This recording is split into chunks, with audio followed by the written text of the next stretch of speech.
Por gentileza, vamos nos colocar por sobre os nossos pés.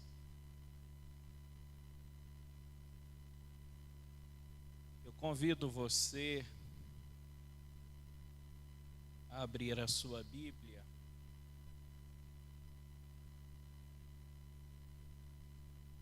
Aleluias. Romanos, capítulo de número 5.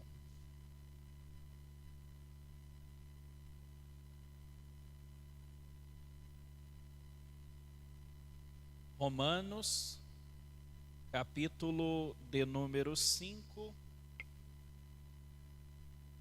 do versículo 1 até o versículo de número 11.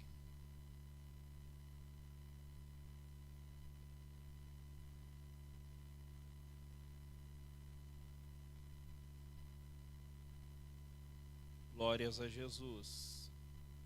Os irmãos encontraram? Romanos, capítulo 5, versículo 1 até o versículo de número 11. Vamos ver se conseguimos falar um pouco sobre esses 11 versículos. Diz assim a palavra do Senhor: justificados, pois, pela fé, tenhamos paz com Deus, por nosso Senhor Jesus Cristo, por quem obtivemos também nosso acesso pela fé a esta graça, na qual estamos firmes, e nos gloriamos na esperança da glória de Deus.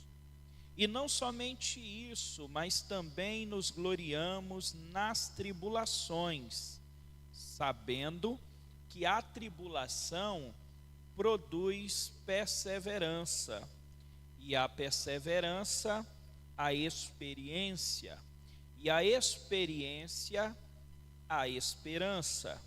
E a esperança não desaponta, porquanto o amor de Deus está derramado em nosso coração pelo Espírito Santo que nos foi dado. Pois quando ainda éramos fracos, Cristo morreu a seu tempo pelos ímpios, porque dificilmente haveria quem morresse por um homem justo.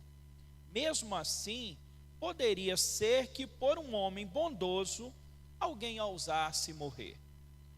Mas Deus dá prova do seu amor para conosco, em que, quando éramos ainda pecadores, Cristo morreu por nós. Logo, muito mais agora, sendo justificados pelo seu sangue, seremos por ele salvos da ira. Porque se nós, quando éramos inimigos, fomos reconciliados com Deus pela morte de seu Filho, muito mais, estando já reconciliados, seremos salvos pela sua vida. E não somente isso, mas também nos gloriamos em Deus por nosso Senhor Jesus Cristo, pelo qual agora temos recebido a reconciliação. Grandioso Deus e maravilhoso Pai, te louvamos, ó Deus, pela beleza da tua santidade. Te louvamos pela tua palavra que é viva e é fiel. Pai querido, clamamos ao Senhor agora que o teu Espírito Santo, o Espírito da verdade, venha, Senhor Deus amado, falar aos nossos corações, em o nome santo de Jesus, em nome de Jesus. Queridos, podeis assentar. Eu peço toda a sua atenção, por gentileza, para que possamos dar continuidade. Eu louvo a Deus porque já por algumas terças-feiras, nós estamos aqui falando sobre o livro ou a carta de Paulo à igreja que estava em Roma. Eu louvo a Deus por esta oportunidade de poder estar meditando neste livro e louvo a Deus por Ele ter nos proporcionado esse tão importante estudo neste livro. Nós estamos aqui já por algumas terças-feiras e até aqui nós já vimos pelo menos 2 teses que o apóstolo Paulo vai trazer. Ele vai mostrar a necessidade da justificação, mostrando que o homem necessitava ser justificado, isso do capítulo 1, do versículo 18, até o capítulo 3, versículo 20. E depois ele vai falar sobre o meio desta justificação. E aí vai do capítulo 3, versículo 21, até o capítulo 4, versículo 25, que foi o que nós ministramos na quarta-feira passada. Agora Paulo, ele começa a falar, ele vai trazer para mim, para você, sobre os frutos da justificação, ou seja, suas benditas consequências. E aí do capítulo 5, do versículo 1 até o versículo 11, que foi o que nós lemos, nós iremos falar aqui sobre os frutos da justificação e as consequências. E aí eu já começo a pensar, será que nós temos esses frutos? Será que nós podemos dizer que já fomos justificados por Deus? Paulo, ele já deixou bem claro que a justificação é um ato exclusivo de Deus. Paulo, ele já deixa claro e argumenta que a justificação é pela fé e que não é novidade nenhuma, pois no Antigo Testamento, da mesma forma, a justificação ela era alcançada por meio da fé. E agora, Paulo, ele vai trazer para mim e para você os benefícios que emanam da justificação quanto ao passado, ao presente e ao futuro. Quais são os benefícios no passado, quais são os benefícios no presente, quais são os benefícios no futuro. Todos aqueles que têm uma vida nova em Cristo, eles estão livres da ira. Todos aqueles que estão em uma vida nova com Cristo, eles estão livres da ira. É o que diz o capítulo 5 de Romanos. Livres do pecado, capítulo 6. Livres da lei, capítulo 7. Livres da morte, capítulo 8.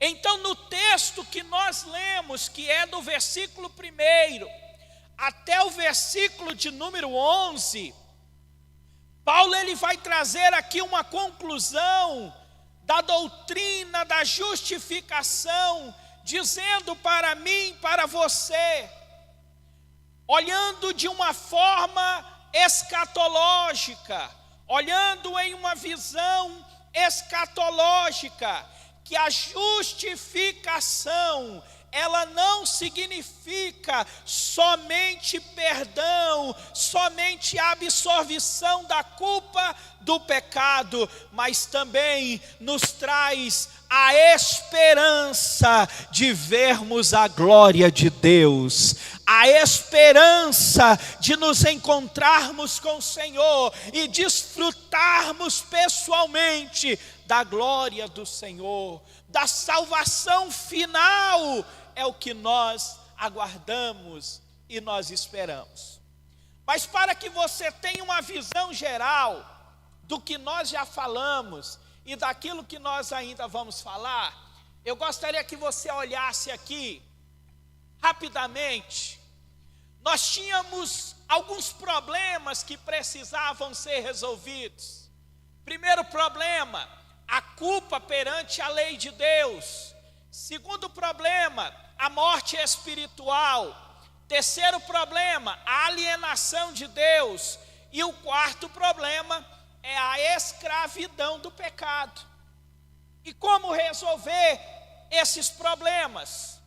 A culpa perante a lei de Deus, Deus providencia a substituição, que consiste em seu filho morrer na cruz do Calvário, no meu e no seu lugar, providenciando o que? A justificação. O que é a justificação? É o homem tendo condições de ser declarado justo perante Deus, mas não é simplesmente porque ele morreu na cruz do Calvário, ele pagou a minha dívida, ele pagou a sua dívida, para que hoje eu e você possamos ser considerados justos diante de Deus. Não é que Deus olhou assim e disse: eu vou perdoar a sua dívida. Não, ele pagou através da morte de Cristo na cruz do Calvário. A dívida foi paga.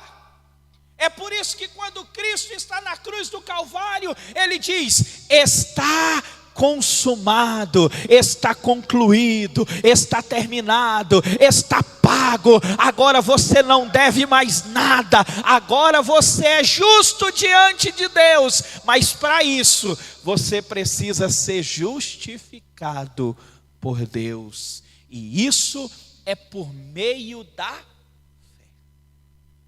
Você só pode alcançar a justificação por meio da fé. Não é por obras, não é por bondade, não é por vir à igreja todo domingo, não é por pertencer a uma igreja. Não, a justificação é por meio da fé. Não na fé no que você faz, mas na fé aquilo que Cristo fez por nós na cruz do Calvário. Nós alcançamos a justificação. Mas o homem, olha o segundo problema, o homem, ele estava morto espiritualmente. Morto pode fazer alguma coisa? Não. Então como é que eu poderia fazer alguma coisa por mim mesmo se eu estava morto? Eu estava morto nos meus pecados, eu estava morto nos meus delitos. É por isso que quando você estava lá no mundo, você não tinha preocupação com o pecado, você não tinha preocupação com os erros. Aí quando você aceita Jesus, aí você fala assim: parece que eu estou pecando mais. Não, você não está pecando mais, é porque você estava morto, agora você está vivo. Então agora você tem consciência do seu pecado, agora você sente o pecado que você comete todos os dias. E aí você estava morto, mas agora o que é que precisa? Precisa da ressurreição. E como que vai ser resolvido isso? Através da regeneração. O que é a regeneração? É o homem ter vida espiritual. O homem agora ele vive uma vida não só pensando no terreno, mas pensando no espírito. Porque agora ele é um ser espiritual.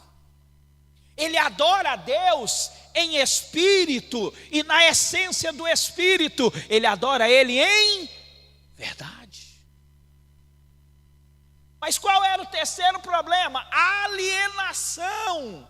O homem estava separado de Deus. O homem não conseguia chegar até Deus. O homem não poderia falar com Deus. Então vai ser resolvido o problema, porque através da morte de Cristo na cruz do Calvário, Ele providenciou a reconciliação do homem com Deus. Como o véu que separava o homem de Deus, ele foi rasgado, ele foi rompido, e agora o homem, ele não somente tem direito a estar com Deus novamente, mas por meio da adoção, agora ele é chamado de filhos de Deus. Tem gente que diz assim: todo mundo é filho de Deus. Eu discordo. Todo mundo é filho de Deus? Não, todo mundo é criatura de Deus. Porque a Bíblia diz assim: a todos quanto recebeu-lhe, deu-lhes o poder de serem feitos filhos de Deus.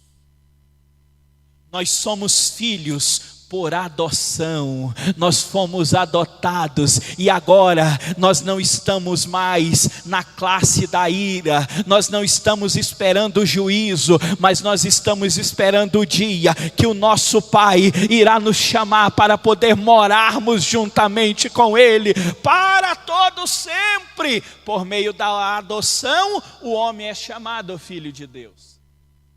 Mas a quarta, o homem, ele era escravizado pelo pecado. O homem, ele era dominado pelo pecado. O homem, ele não tinha vontade, porque o pecado escravizava. É por isso que às vezes as pessoas dizem: ora, mas então você não peca? Peco, mas eu não estou escravizado pelo pecado. Uma coisa é você ser escravizado pelo pecado, todo dia o mesmo pecado, todo dia a mesma coisa, não consegue se libertar, isso é escravidão. Nós não estamos escravizados pelo pecado, porque nós recebemos a redenção de Deus, e por meio da santificação, o homem é liberto da escravidão do pecado.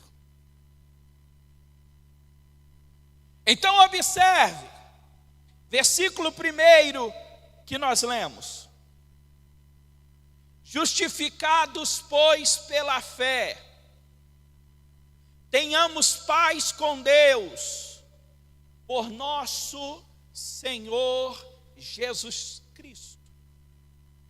No versículo 1 do capítulo 5, nós vemos que a justificação, ela é um ato declaratório de Deus. A justificação, ela não é um processo, mas é um ato legal de Deus. A justificação não é algo que Deus faz em nós, mas a justificação é um ato que Deus faz por nós, é um ato que Deus faz por mim, é um ato que Deus faz por você. Não acontece dentro de nós, mas acontece fora de nós. A justificação, ela é um ato que acontece uma única vez.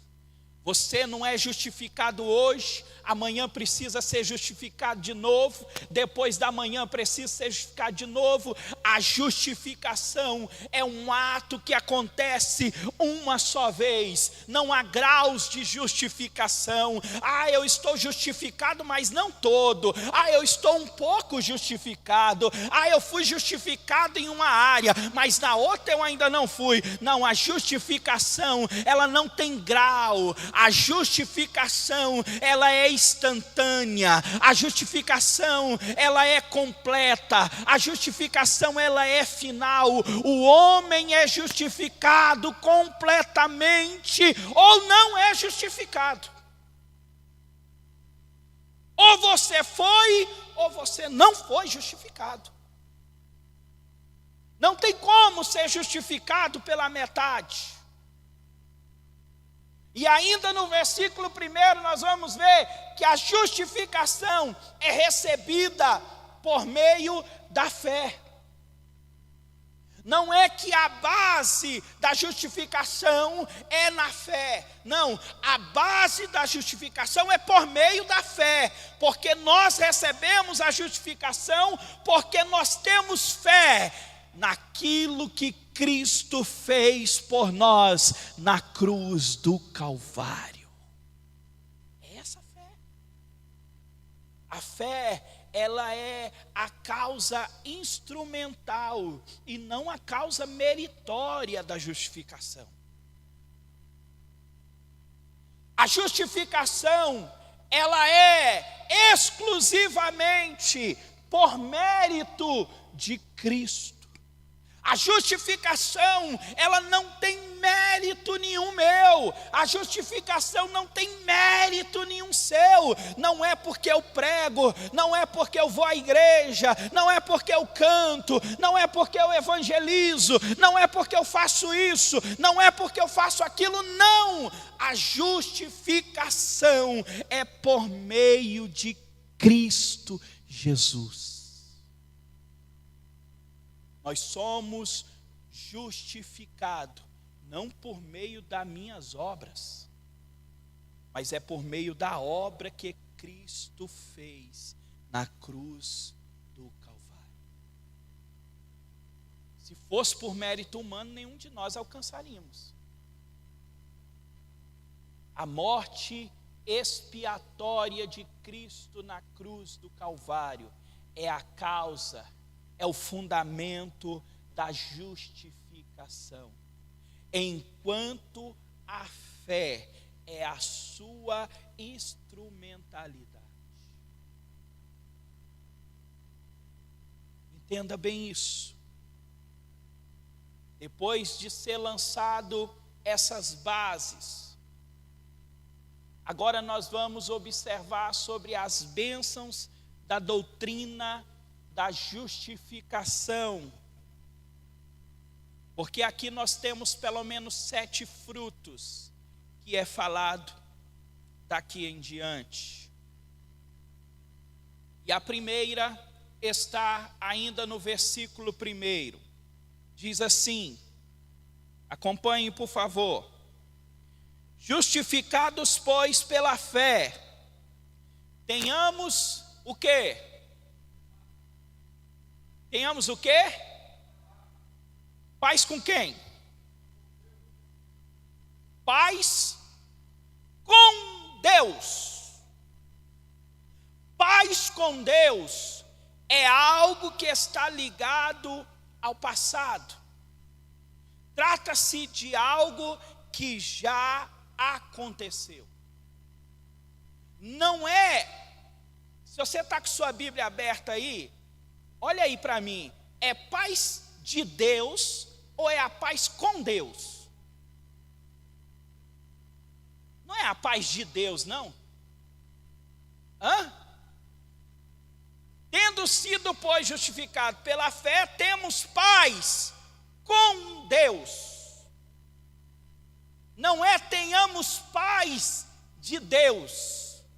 Embora nós tenhamos a paz de Deus, mas o texto não está falando da paz de Deus, está falando da paz com Deus. Ou seja, não está falando de um sentimento, mas está falando de um relacionamento. Sabe por quê, pastor Adailton? Porque está falando da paz que nós temos por termos sido reconciliados com Deus novamente. Sabe quando você briga com uma pessoa e a pessoa fica um tempo sem falar com você? Aí, de repente, vocês resolvem o problema. Aí alguém chega assim e fala: e aí, como é que está? Não, agora eu estou em paz com fulano. É desta paz que ele está falando. Não é de ter a paz de Deus, mas ele está dizendo que agora nós estamos reconciliados com Deus. Então agora nós temos paz com Deus, porque antigamente nós ficávamos preocupados por causa da ira de Deus, porque estávamos condenados no pecado, mas agora nós estamos reconciliados com Deus. Então agora nós temos paz com Deus. Não somos mais filhos da ira, mas agora nós somos filhos do seu amor.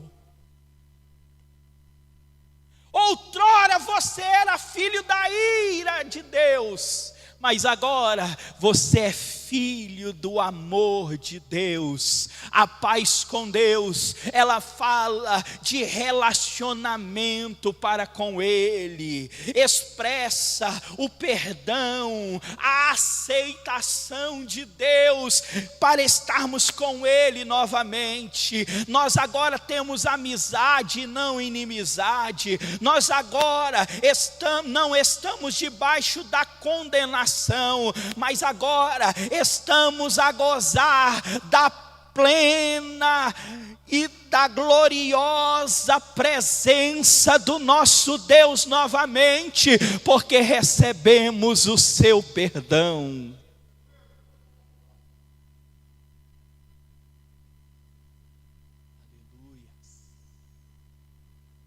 Olha o versículo 2. Por quem obtivemos também nosso acesso pela fé a esta graça, na qual estamos firmes e nos gloriamos na esperança da glória de Deus. O versículo 2, ele vai trazer, no versículo 1 ele traz a paz com Deus. No versículo 2 ele traz o acesso à graça. Se a paz com Deus é uma bênção no passado,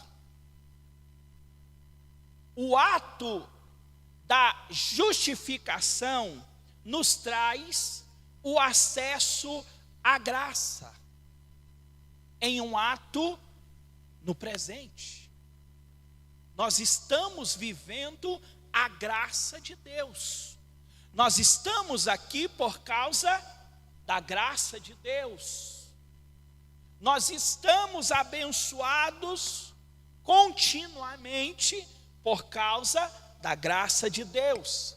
Então trata-se a graça de Deus de algo permanente, de algo contínuo, de algo inabalável, que se originou de uma questão de Cristo no passado, mas que abençoa a minha vida continuamente, desde o passado e até o presente. Você foi alvo da graça de Deus sobre a sua vida, e eu quero profetizar nessa noite, que a graça de Deus ela permaneça sobre a sua vida, que a graça de Deus ela permaneça sobre a sua família, que a graça de Deus ela permaneça sobre o seu lar, porque a graça de Deus é algo contínuo.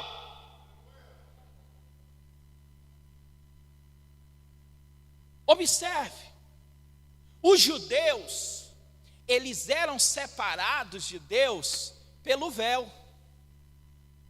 Os gentios, eles eram separados de Deus pelo muro. Mas veio Cristo, morreu na cruz do Calvário, rompeu o véu, derrubou o muro, e agora judeus e gentios em Cristo Jesus são apenas um, tem direito, tem acesso, está diante de Deus em Cristo. Judeus e gentios que creem, eles têm acesso a Deus.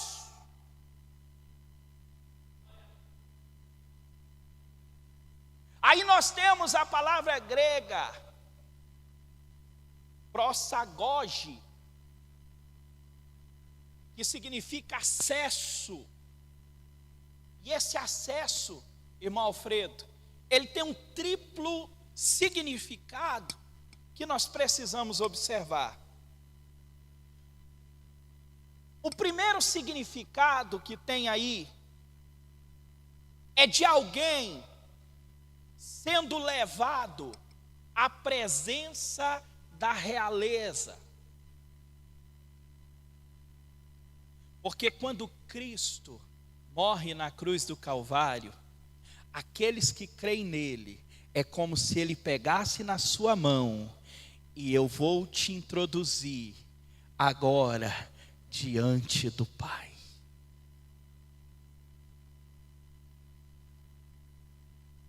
Talvez você possa dizer, mas eu não tenho condições de chegar lá. Aí ele fala, é por isso mesmo que eu vou junto com você. Porque comigo você pode, comigo você tem acesso, comigo você pode chegar até Deus e ter um relacionamento com Ele. Mas é somente por meio de Cristo Jesus.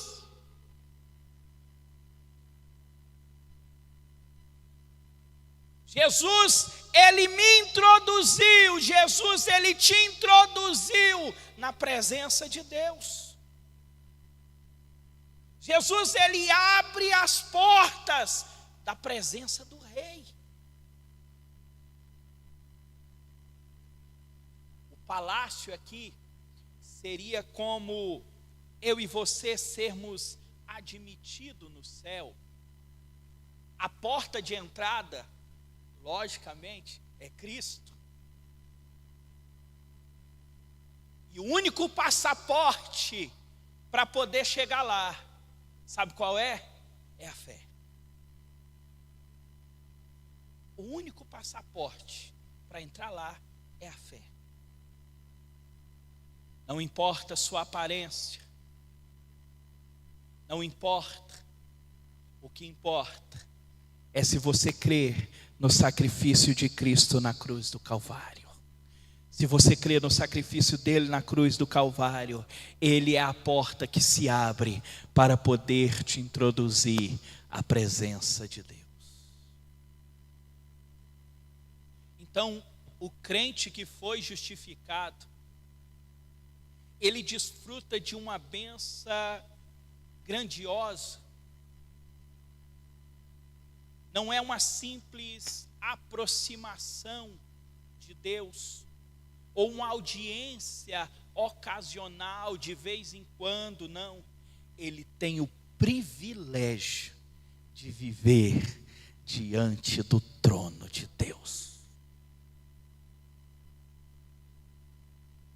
Mas o outro significado, que é a chegada a porto seguro. Sabe por quê? Porque por mais que nós queiramos depender das nossas forças, por mais que queiramos depender dos nossos conhecimentos, das nossas virtudes, mas as tempestades que se levantam todos os dias, batendo no nosso barco, batendo na nossa vida, e somos vítimas, mas em Cristo nós alcançamos o porto seguro. É por isso que o Salmo 91 vai dizer: 1000 cairão ao teu lado, 10.000 à tua direita. Eita, 11.000 vão se levantar, porque 10.000 cai de um lado e 1.000 do outro. 11.000 pode até se levantar, mas você está no porto seguro, você está guardado por Deus. Inimigo nenhum pode te vencer, inimigo nenhum pode te tocar, porque Deus é o seu porto seguro. Se você está diante da presença de Deus, você está no lugar mais seguro do mundo.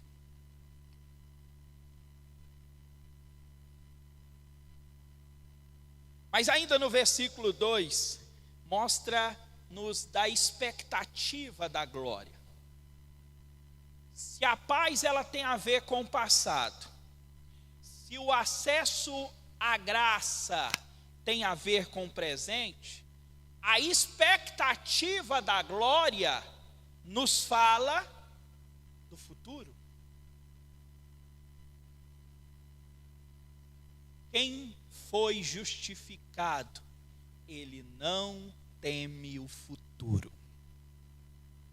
Eu vou repetir. Quem foi justificado por Deus, ele não teme o futuro. A morte não mais o apavora. O porvir não é uma preocupação, porque a preocupação dele é que o que está preparado para ele no futuro é ter acesso à glória de Deus. Gloriarmos, que está aí no texto, significa um regozijo, significa um gozo. É ou não é a esperança cristã do futuro? Sabe por quê? Porque você não está firmado em incertezas do nosso dia a dia. Por exemplo, se eu perguntar para você, o que é que você vai fazer amanhã, pastor Adailton? O senhor vai dizer para mim, olha, pastor, eu tenho planos de levantar tal hora, de ir trabalhar. Mas isso são planos. Não é certo. Mas essa gloriosa promessa que Deus nos fez, ela não está firmada nas incertezas humanas, mas ela está firmada que Deus é fiel e justo para cumprir tudo aquilo que Ele nos prometeu. Ei, a glória de Deus nos espera, a glória de Deus nos aguarda. Pode até ter tristeza por um momento, pode até ter aflição por um momento, pode até esse corpo ficar adoentado, mas aquilo que Deus prometeu, ninguém pode roubar. O diabo pode até tocar no seu corpo, mas ele não pode tocar na tua alma.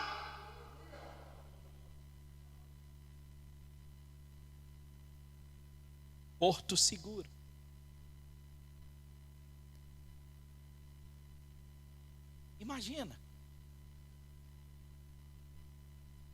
Imagina quando a cortina se erguer e você estiver diante da presença de Deus.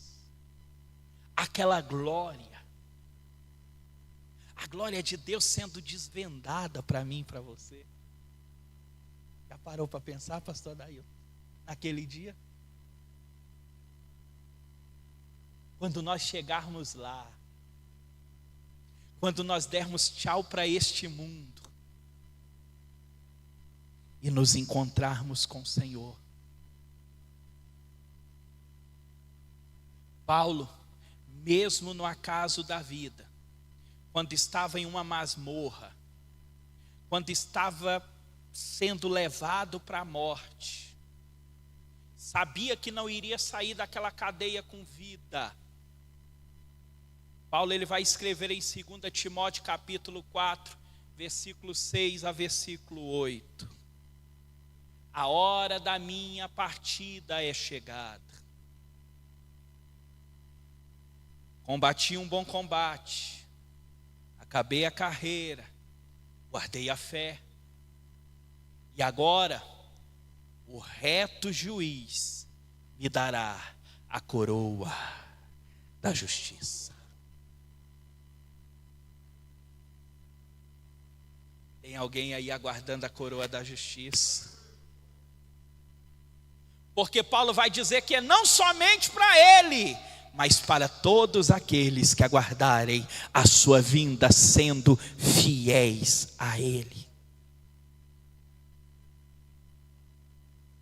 Então Paulo aqui, ele vai falar sobre 3 coisas: paz, graça e glória. Ele vai falar sobre a paz com Deus, sobre estar firmes na graça e experimentarmos a glória de Deus. Então, a justificação, ela não é apenas não apenas nos prepara para o céu, mas também ela nos equipa para poder vivermos vitoriosamente na terra.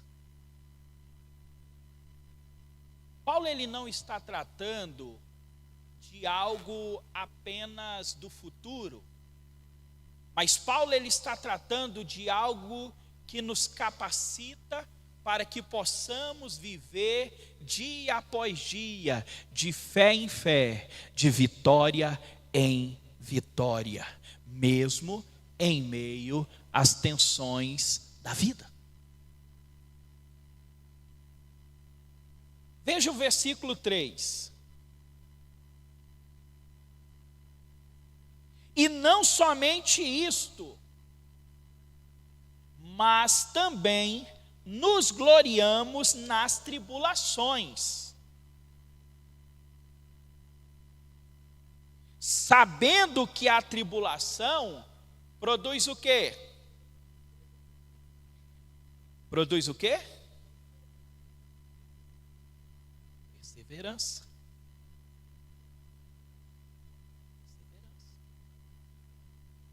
Irmãos, nós não somos masoquistas, aquele que gosta de sentir dor. Não somos.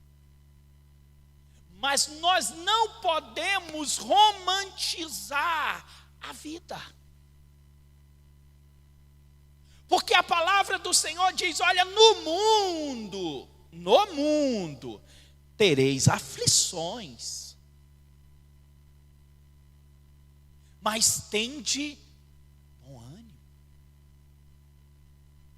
Então, o cristão, ele não olha para a vida com a visão romântica, ou com pessimismo.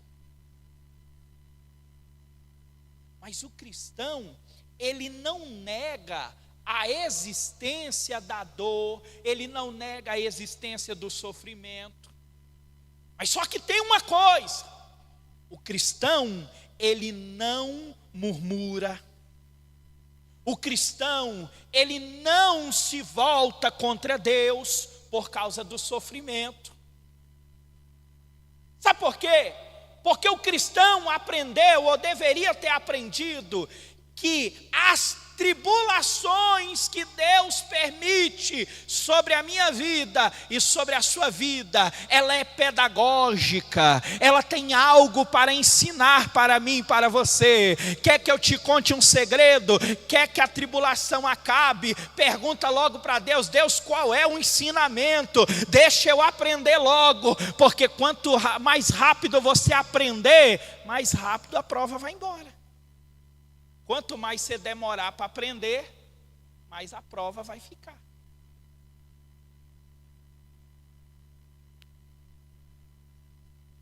Toda prova, ela tem uma semente de vitória. Ela vem à prova junto com a semente de vitória. Vai germinar o que você regar mais. Se você rega a prova, só murmura, só reclama, culpa até Deus. Deus, mas por que eu estou passando por isso? Eu sou dizimista, eu vou à igreja todo dia. Por quê? Por quê? Por quê? Ei, troca o para quê e começa a dizer por quê. Ou melhor, troca o porquê e digo para quê.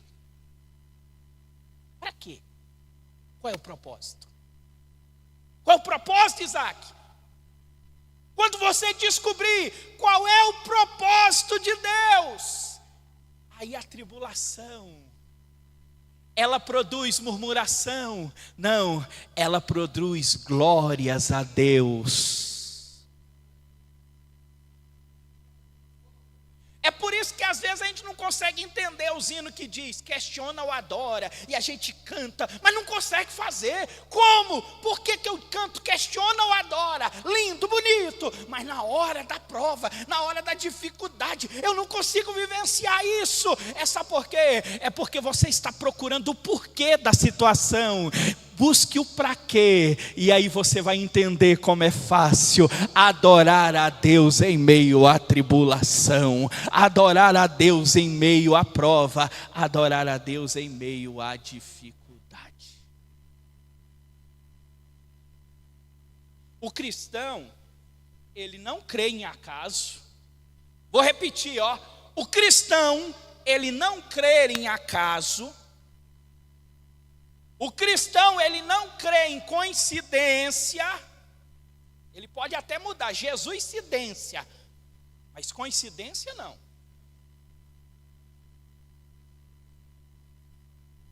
Ele não crê em sorte. Se ele não crê em sorte, ele também não crê em azar.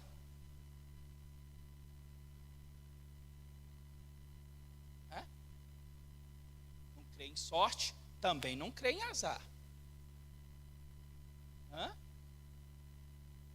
Não tem como, né? Ele não crê em determinismo. Ele não tem medo de sexta-feira 13. Não é? Ele não tem medo de passar debaixo de uma escada.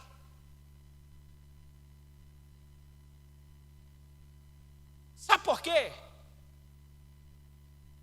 Por um motivo.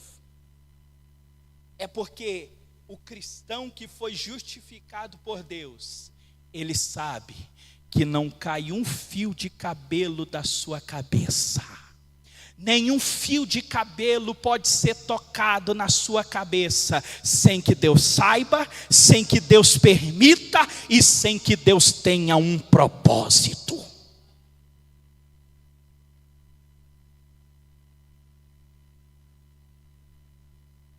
Não existe atalho para a glória.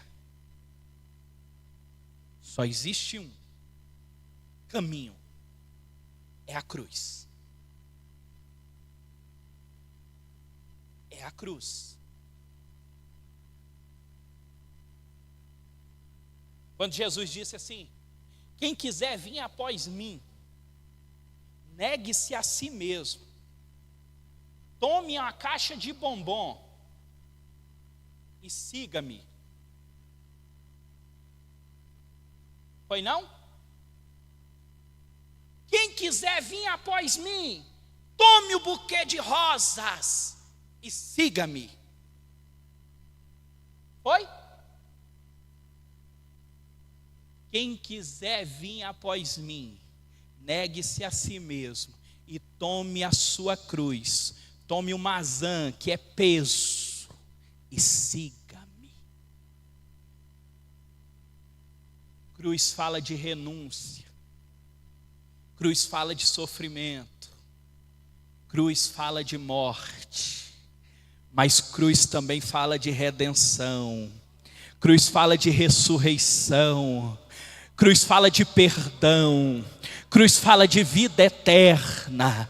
Cruz fala da o glorioso sacrifício de Cristo, quando nós ainda estávamos no pecado e Ele nos amou. Ele nos amou.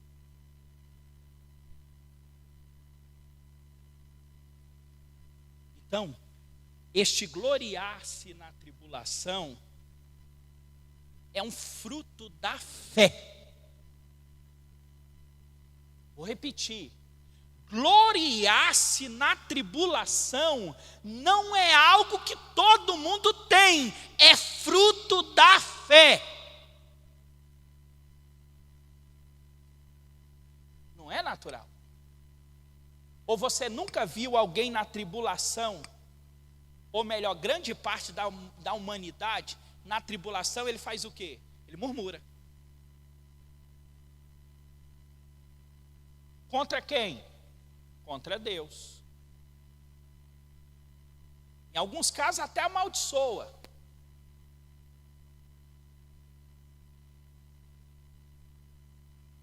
Mas escute bem o que eu quero dizer para você nessa noite.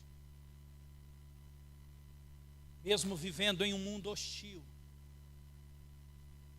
mesmo vivendo sobre um mundo que nos traz tribulação, que no grego seria pressão.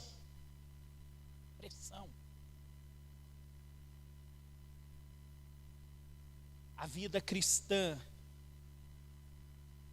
ela é um enfrentamento diário de pressões do diabo, pressões do mundo, pressões nas nossas fraquezas.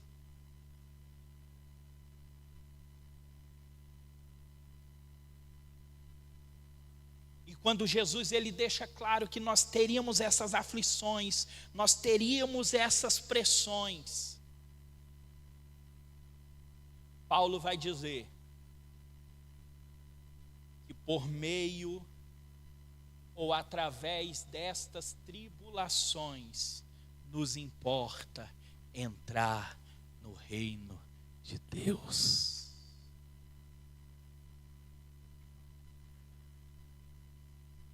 Ei, está passando por tribulação, está passando por prova, parabéns, você é privilegiado. Deus está te empurrando, Deus está te preparando, Deus está te moldando para que você fique no tamanho certo, na posição certa, para poder se encontrar com Ele na glória.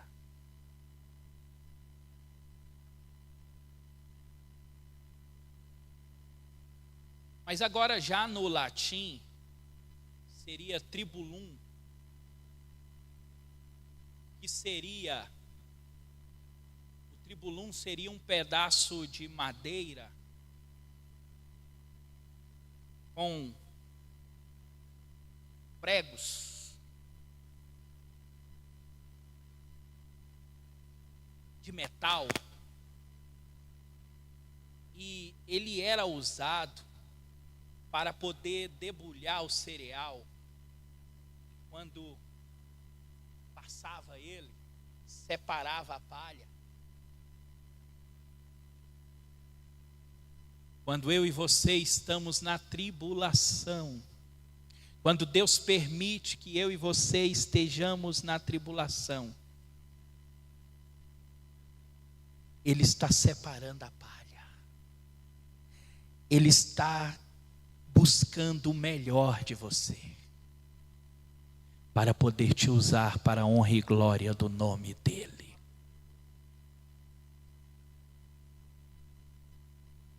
Só que tem uma coisa, a graça dEle nunca te abandona.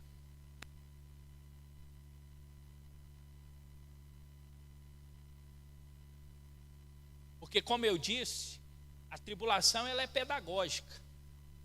Tem um ensinamento, não é? E na escola natural, você dá a lição e depois você dá a prova. Na escola de Deus é o contrário. Ele dá a primeira prova e depois ele dá a lição.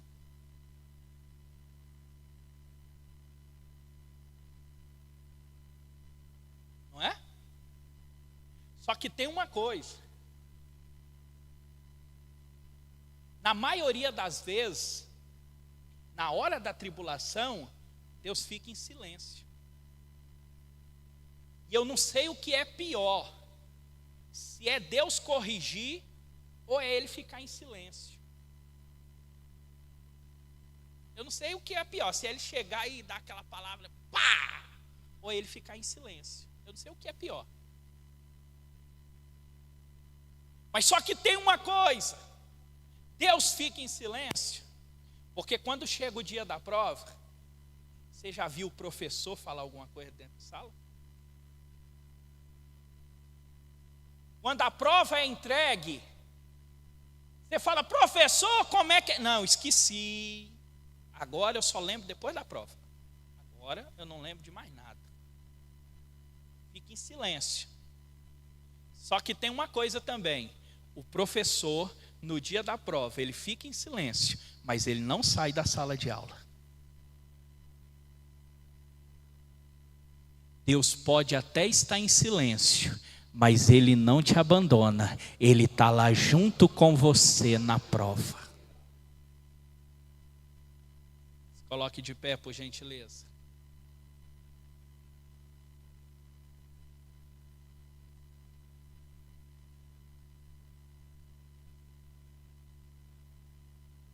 Quarta-feira que vem, daremos continuidade, mostrando que a tribulação, ela produz perseverança.